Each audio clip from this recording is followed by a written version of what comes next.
Hello friends, I'm Merlin from Foundation for Democratic Reforms. With India and Canada expelling their top diplomats over the assassination case of Hardeep Singh Nijjar, the otherwise cordial relations between the two countries are under a considerable strain. We have with us Dr. JP to talk more about the issue. Welcome, sir. Hello, Madeline.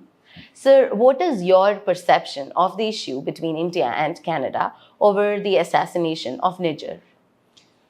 Madeline, nation states have a complex challenge of preserving unity and integrity of the country and protecting the national security interests.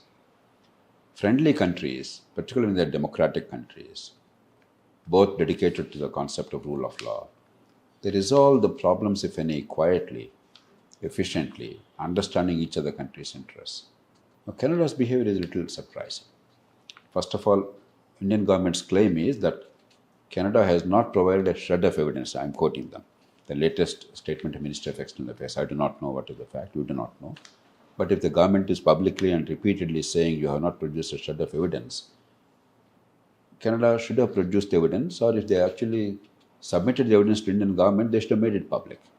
And they are challenged repeatedly. That means perhaps Indian government's claim is accurate. So we don't know what happened. Whatever happened, we must realize that even by Canada's own admission, the person who was killed was a person supporting terrorist outfits and a person who was publicly and openly working for dismemberment of India. And if we are both friendly nations, we must be deeply committed to each other's interests. India's unity is not inimical to Canada, and Canada is not here to hurt India's cause. So somehow the diplomatic etiquette is missing. I have a feeling there are three things that are happening. One is Justin Trudeau's own approach to politics and society. Ultra-liberalism without a pragmatic approach. That probably is informing his approach because it doesn't distinguish nation's interests and larger terrorist problems. For instance, the NDP leader, of which he is a partner in the government until recently, Trudeau's government, when some years ago, I believe, when he was interviewed by media, Jagmeet Singh, he refused to condemn the 1984 ghastly bombing of Kanishka, the first major terrorist event of that kind, perhaps in the world. 363 people were killed. Even today, he refused to condemn that act of terrorism. Now, India cannot countenance that. In fact, no self-respecting country can. If, for instance, 9/11 bombing, if a friendly country, say Canada or India, some other country, says that was perfectly okay, and they're part of the government, will America forgive? Should America forgive? So that ultra-liberal approach without a pragmatic consideration. The second is the political compulsion. Because NDP is an alliance partner and because there is a desperation to get the Sikh vote, very much like Indian problem of vote bank politics. The third is also, I think, a deeper cultural issue. Outside of United States fought a civil war to protect the Union. Lincoln said, "Over my dead body." After all, 7 states then, they wanted to form a confederacy and they wanted to be a separate country. American leadership said, nothing doing. Democracy or no democracy, the unity of the country, the first article of the US Constitution is paramount. He said, therefore, all other articles are prepared to violate if necessary. And they fought a bloody war. 10% of the able-bodied males of the country at that time, they perished in that war to preserve the Union. But elsewhere, take Canada. Quebec is a French-speaking province. Once in a while, Quebec raises the slogan of seceding from Canada. And some referenda are talked about, etc. While they resolve it politically, breaking up of a country for them is not a catastrophic thing, culturally speaking. Take Britain. Scotland keeps saying we want independence. There's a whole party dedicated to independence, Scottish National Party. There was a referendum. I think Scottish nationals narrowly lost that, and I think people who wanted the union to prevail, they prevailed on that day. But if worst comes to worst, if Scotland breaks up from Britain, it's not a catastrophic event for them. India, that's not the case. We must understand. We are an extraordinary country. 22 languages recognized by the Constitution. No other country can even imagine 22 languages. It's more than a Tower of Babel. And every conceivable religious faith, every ethnicity, and unknown number of castes and subcastes, where diversity personified. This country was united. And we have already witnessed one partition. India-Pakistan, 1947, the events were catastrophic. They were traumatic. And they are seared in the memory of every person in this country for generations. About 15 million people had to migrate permanently. More than 1 million people were butchered on both sides. About 600,000 people were maimed. Tens of thousands of women were assaulted. So, for us, another partition of India is unthinkable, non-negotiable. This is not a political demand, it's a life or death issue. I think that sense is not there in Canada's dealing. So a combination of this, the political expediency, local politics, petty politics, and cultural distance, and the ultra-liberalism without a pragmatic approach in geopolitics is leading to needless things, because these things could resolve very quietly. Even if there's a difference, no. America is alleging that maybe some Indian officials were involved in an alleged assassination attempt of somebody, one Panam, Gurpreet Singh Panam in US, but they're handling it quietly. No country will tolerate terrorism on its soil. And America went to Pakistan and killed Osama bin Laden. The whole world applauded. So, nation states, in preservation of the national state and integrity of the country, they cannot be treated like a normal law and order or criminal law of the land, etc. Somewhere Canadian government is not exhibiting that maturity. It's behaving in an adolescent manner. Sir, as you told, the issue regarding Khalistani killings are being dealt in a more subtle manner by the US, whereas the Canada is exhibiting a more open, outwardly approach. So, as you already told, Prime Minister Trudeau has been putting blame on the Indian government, which is considered very much preposterous by the Indian government. So, do you think on the whole issue that the Indian government should be held responsible in any way for the killing that happened? First of all, there is no evidence at this point of time. And the Indian government repeatedly is saying they never made it public, they never gave it to us. Therefore, it's an allegation by somebody in Canada. We can't now worry about who is responsible, what not. Second, nation states are different from individuals. Nation states protect themselves all the time. Take America. There are umpteen number of instances when America consciously assassinated its own citizens on some other soil, or some others, they were a threat to America. They established certain protocols. For instance, there is a group of 8, both the majority and the minority leaders in both houses of Congress, House of Representatives and the Senate, the Speaker of the House, the Vice President of the country, then the President pro tempore of the Senate. These are all kept informed before the event. Their consent is not required. The government takes a decision, President takes responsibility. But the issues, why they feel compelled to do this, is known to everybody.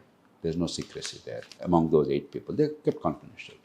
So India, or any civilized country dedicated to rule of law, has to protect itself as a country doing whatever it takes.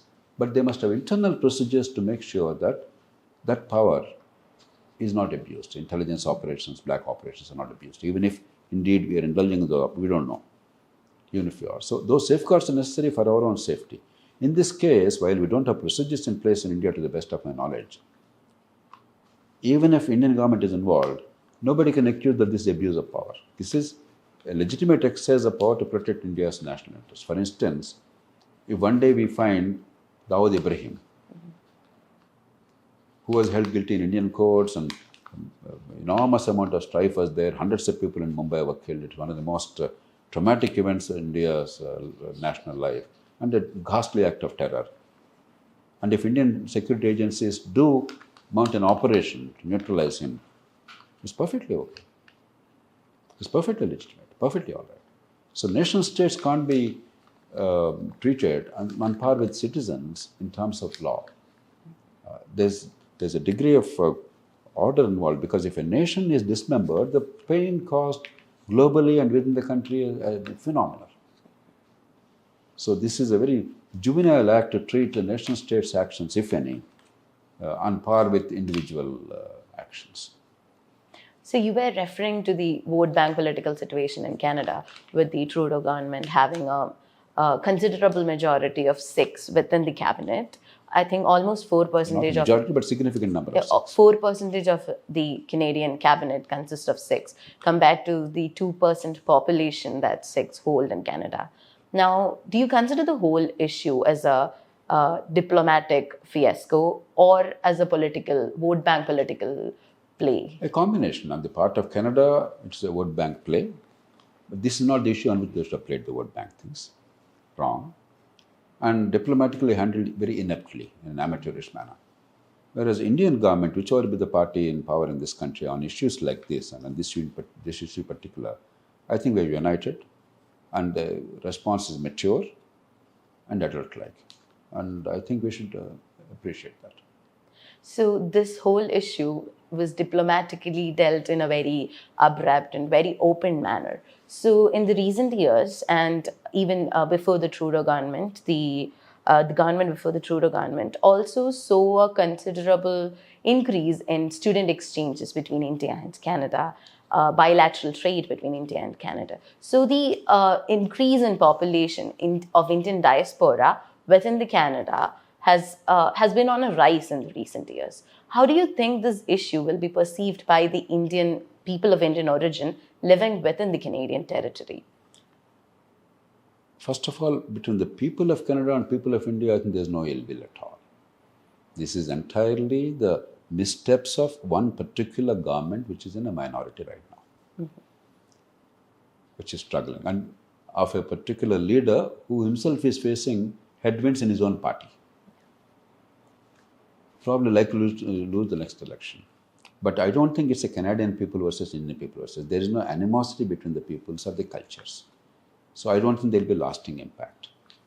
2, Canada needs India, a growing economy, a democracy, broadly sharing the same values. And it's only going to grow given our population and our opportunity and the recent spurt in economic growth. And India needs Canada. Canada is a country with enormous resources, a democratic country. It gives us opportunities for education, other things, etc. So there's an excellent synergy of needs and interests. Therefore, I think it will not be a long-lasting one. And once there is a change of government or a change of a leader, things will come back to an even keel. I don't think it's going to be a long-term breach between Canada and India. But certainly what's happening is unfortunate. There will be some amount of uncertainty on the part of people who do business or who study in Canada or live there, etc. People in power, when they act foolishly, there are consequences. Sometimes ordinary people pay some price. Let's hope the price is minimal. But I want everybody to understand one thing. There are only 3 nations in the post-Second World War world which are multi-ethnic, multilingual. Soviet Union, Yugoslavia, India. Those 2 are dismembered. Look at this strife.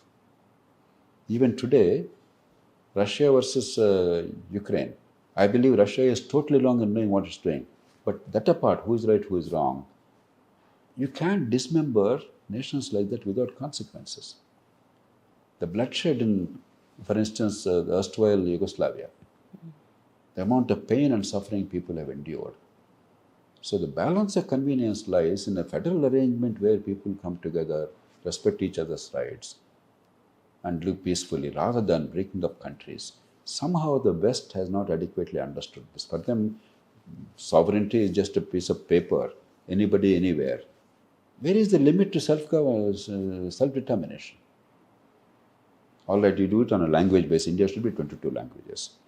You do it on religious basis. I don't know how many countries India will become. You did it in some other basis, or people locally want it already. What is the boundary? Language? After that, district? After that, a taluk? A village? Where are you going? So it's all nice to talk about self-determination. Nation states are real. The globe requires some order. As long as there is democracy, there are equal rights for everybody. There's broad civilized norms apply. It's better that countries are not broken up. And countries like India will not countenance an idea that the nation can be broken up.